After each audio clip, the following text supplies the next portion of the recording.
Hi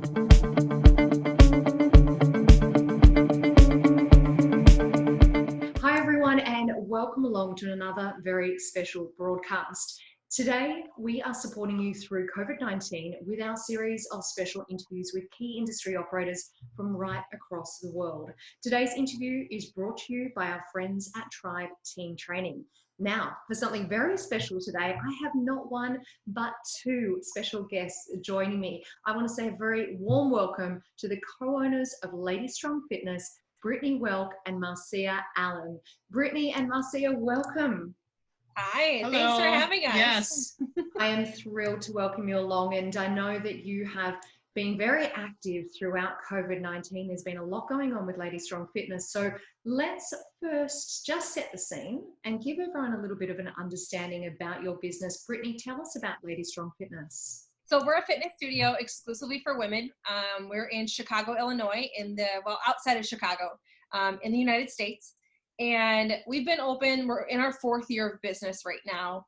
And again, we run a studio full of women, and we've been doing this for a little over 4 years, and we have about 227 active members right now. And that's in a pandemic, which is kind of crazy. So our average demographic is 28 to 55-year-old women who are either post-pregnancy, or I kind of call them our golden girls, who are kind of beyond motherhood, have graduated kids, and are looking to kind of get back into a fitness routine and focus on themselves again. So that's our key demographic really that we have. So Fantastic overview, and I am so keen to talk about how you've been able to retain so many members throughout COVID-19. So we're going to get onto that in just a second. But first of all, Marciea, quick question for you. You're based in Chicago, Illinois. Tell us a little bit about what the COVID landscape is like for you right now, because we're recording this on the 20th of May. And I know that right across the world, things are starting to progress, things are starting to change. What does it look like specifically within your area? Well, for the last 2 months, we have been shut down for business. We are currently shut down till the end of May, according to the governor. We are officially in phase 3 to reopen for business. So if all goes well, we're hoping to open up perhaps the mid of June. So as of right now, everything is still virtually and all businesses are still closed down. Okay, so kind of leads us perfectly to talk about what you guys have actually been doing, because Brittany, you mentioned earlier that you have been able to retain a large percentage of your clients and keep them active throughout this shutdown period. So tell us a little bit about what you have been doing in able to stay connected and keep them active during the shutdown period. yeah, it was kind of a crazy, March 19th was the first day that we officially closed our doors. And it was a very, very crazy, 48 hours. We had a new spot literally 48 hours before we shut down. So we had a new spot for International Women's Month in March. And literally 2 days later, we were forced to close. So immediately we pivoted. And thankfully, we had a virtual platform that Marciea had built out about 14 months ago that we were working on for another project that we were doing, and we weren't utilizing it to its fullest capability. And so when this happened, Marciea went into full build a virtual platform mode, and overnight just revamped our entire platform that she had kind of had a skeleton for. Revamped everything. We set up a Zoom, and we set times for Zoom workouts, and we blasted our members with a Facebook Live, with emails, with text messages, just updating them on what we were going to be doing. We shifted immediately to virtual workouts. And ever since then, we've just spent a lot of time being creative. The biggest key thing that we have done is just events, challenges, and constant communication. I feel like over communication is not a bad thing right now. If you feel like you're communicating too much with your members, you should. You should feel like you're almost giving them too much information at this point in time, because that's all they want. Mm-hmm. They need some kind of security to know that, they look to us, to studio owners, as their leaders. They're looking to us for answers. They're looking to us for some kind of clarity and sanity in all of this. And so we've just been creative. We just have done different events, cook along with coaches via Zoom. We've done different clinics. We did a kids camp, a kids boot camp for moms and their kids. Paint and pour. We did a virtual paint and pour. We've just gotten super creative with events. to retain the members that we have. We have multiple Zoom class times now. We've added more as we've gone along. As we've gotten further into this, we've gotten a little bit more dynamic with our Zoom times, but we're averaging about 100 to 120 people watching our Zooms live per day. That's live. That's not including replays. So that is crazy. That is absolutely phenomenal. Amazing figures. And a couple of questions for you. So in regards to actually keeping those members active, what did you do with your membership fees? Did you continue to charge normal membership fees and offer all of this plus this added value? How did that actually work from a financial perspective? That's exactly what we did. We kept everybody active. At the end of the day, we're a small business, and, we kept our staff on board. We kept ourselves on board, and we just asked, humbly that our members support us through this. And if they could financially keep their membership payments going, we asked them to do so. We created different options for members who were struggling financially to make sure we could still take care of them and also still offer them our services. But everything that we've done, aside from a couple things that we did charge extra for, because we paid extra for the virtual paint and pour and stuff like that, we've done everything free. Every event that we've done, every challenge that we've done, everything we've done, we've just done for free. And we've added tons and tons of content to our virtual platform for free. So all of that stuff for members we have done for free. But we've also added almost 40 virtual members as well to our studio. So it's been kind of crazy in different states. Yeah. Florida, Arizona, what else? Minnesota, California. There's just been a lot of people that we've gotten to connect with. So this has been a really cool time. That is really interesting, because I imagine that was not something that you're expecting to actually grow the business or pick up more clients. So how have you reached those people during this time? Have you been advertising? Has it been word of mouth? How have they found out about the virtual classes? It's actually a little bit of both. We do advertisement, paid advertisement. We also do different challenges. For instance, we're currently running a accountability challenge where we have the members have a friend who joins them for 30 days for free, and whomever attends the most classes within that 30 days wins a free month for both their buddy and the members. So it's really cool that they're holding each other accountable throughout the entire process and having fun. So I think that's recently been the biggest bulk of our participants is through that accountability challenge. I think we have over 37, close to 40. Referral challenges. We've done 2. The first one we did was a campaign through Feeding America. Yes. So we did kind of a philanthropic campaign where every person that joined a live workout, like a referral, we donated 5 meals to Feeding America, or 50 meals to Feeding America. And we ended up donating like 5,400 meals through that, or 5,700 meals through that. I think we signed up 12 people off of that campaign alone. Yeah. And then this one, we got 37 referrals, and we're assuming we'll cover about 50 to 60% of them as well. So if you're not doing referrals, are free, referrals are free. If you can't advertise right now, you need to start asking for referrals. That's got to be something that you have to lean on from your members. And the philanthropic thing was great. People now more than ever, people want to give back. Yes. They really want to help out. So that worked really well. And we were so happy to do that. They are fantastic initiatives. And I love the challenge component where you're talking about, who can do 30 classes in 30 days. And that would get me involved 100%. I'd be totally up for that. So what does the future look like? Because when you do eventually reopen the doors to the studio, do you continue to offer the online virtual services? What does your business model look like post COVID-19? Yeah, I think that once the doors do reopen, once the governor does decide to let the doors reopen for small businesses, or all the businesses for that matter, we do decide to keep our virtual platform. We actually just surveyed our members to find out what they plan on doing once the doors do reopen. And you'd be surprised, we had about, what was the over stat? 50% said that they would actually do both. So that was really reassuring to hear, and to know that we do have other people from different states, to know that we can still offer classes inside the studio alongside virtually. Yeah. That is absolutely phenomenal. And one more question, Marciea, I might direct this one to you. We've talked a lot about the members staying active during this shutdown period, and obviously getting involved in the online programming, the virtual programs. Are there any specific stories that you could share with us about the impact that your training has had on a member or some of your members during this time?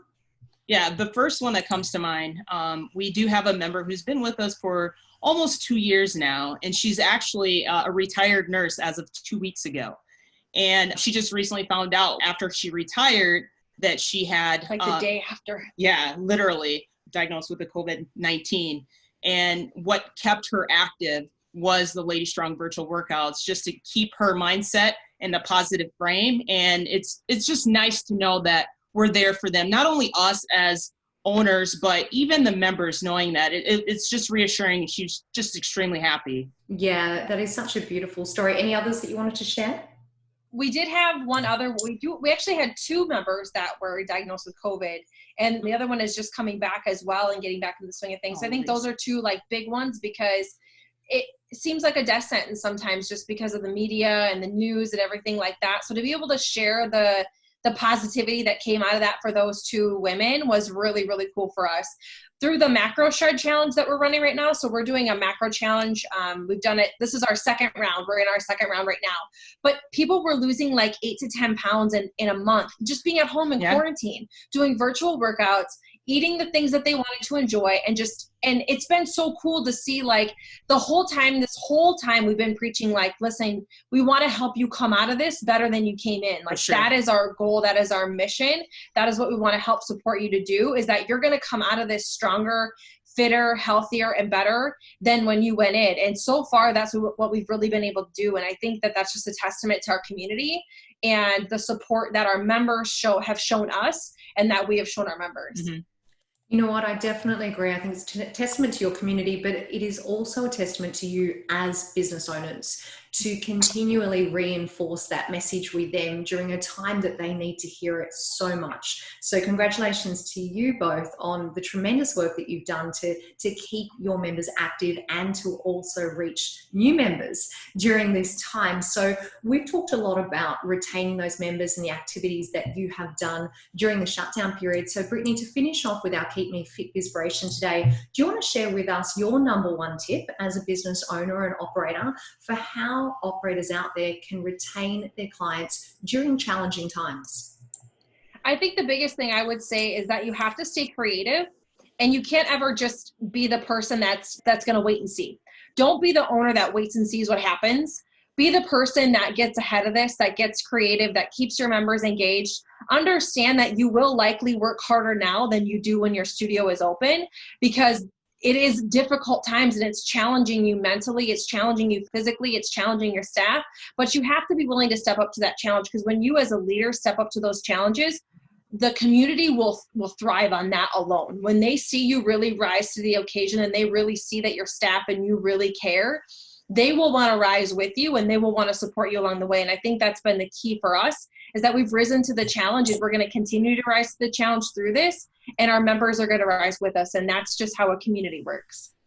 Such a beautiful message, Brittany. And actually, I'm going to throw Marciea a bonus question, because I love that you already had the plans in place for some type of a virtual platform. I think that's really interesting, and it's actually been something that I've heard from a few different operators around the world, that they've said, oh, we were planning on going virtual, or we were planning on having an online platform at some point, but this situation has put them into a fast forward mode to get things ready. Now, not everyone out there has the tech skills or the knowledge to be able to get that sort of the technology side of things up and running.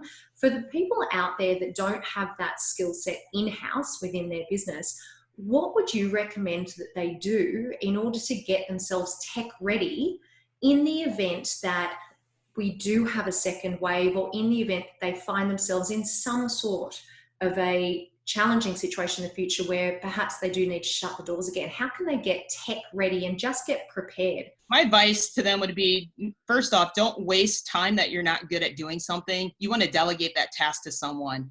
And my personal recommendation would be, if you see something that you like, do something with it, but make it your own and make it better. That's one of my biggest models, is that when I see something that I really like, I take it and run with it and make it better and make it our own and make it to our branding. So don't spend too much time on something that you're not necessarily good at. Find someone who is, and let them do all the work. and you can do that through like freelancers, Yes. and you know, there's a lot of people out there. Ours is hosted on ClickFunnels. You could go on Fiverr and Upwork and find people that are good on ClickFunnels and are good on all of those platforms for pennies on the dollar sometimes. And you can give them an example and say, hey, this is what I'm looking to do. And I guarantee you right now, there's plenty of people out there that are doing stuff like this for businesses. I guarantee it. So it's not like there's going to be a lack of people that are going to be out there to help you. You just have to go and search for them, and they can be easily found. So like Marciea said, just delegate it, go search for, or connect with people that have already done it, and find resources that way as well. I think me personally, I got lucky because I do have a double major and I have IT background, so that really helped. But for those that don't, my recommendation would be to definitely delegate. That is sensational recommendation. Thank you both so much. It's been such a joy and a pleasure to catch up with you. And for anyone that doesn't know, I think Brittany and I have been following each other on social media for a while and just having a look at what the different businesses do. So when we get this chance to catch up, it is such a joy for me, and to really find out a little bit more about behind the business and what you've been doing. And I just want to congratulate you both so much on, as I said earlier, being able to keep your members active. You know, I think that we understand as fitness professionals how important physical activity is in people's lives for their physical well-being and their mental well-being. But I think as a result of COVID, a lot more people out in the world will hopefully understand just how important it is that we all keep moving and keep active. So thank you so much for the contribution that you have made to doing that for society. And thank you so much for joining me today. Thank you so much for having us. It's been a pleasure. Yes. How great was that to hear about the amazing work that Brittany and Marciea have been doing for their local community. So a big thank you to both of them for joining me on the broadcast today. So as we wrap up today's episode, coming up to nearly our last one of these COVID-19 videos, I just want to say a big thank you once again to our friends at Tribe Team Training for supporting us during this time, and also a huge thank you to our friends at Gym Sales. Without the support of our partners and sponsors, these episodes would not be possible, so thank you so much to them all. Now, a quick reminder, if you want to go back into the library of COVID-19 videos, all you need to do is go to fitnessbusinesspodcast.com/COVID-19-videos, and you can find all of the videos from the series so far. And I think there are about 17 in there. There are quite a lot. So go and check those out. So thank you all so much for joining me once again today, and make sure that you come back on Friday for our last of the COVID-19 videos before we return to our normal weekly show. Have a fantastic day, and I'll see you all very soon.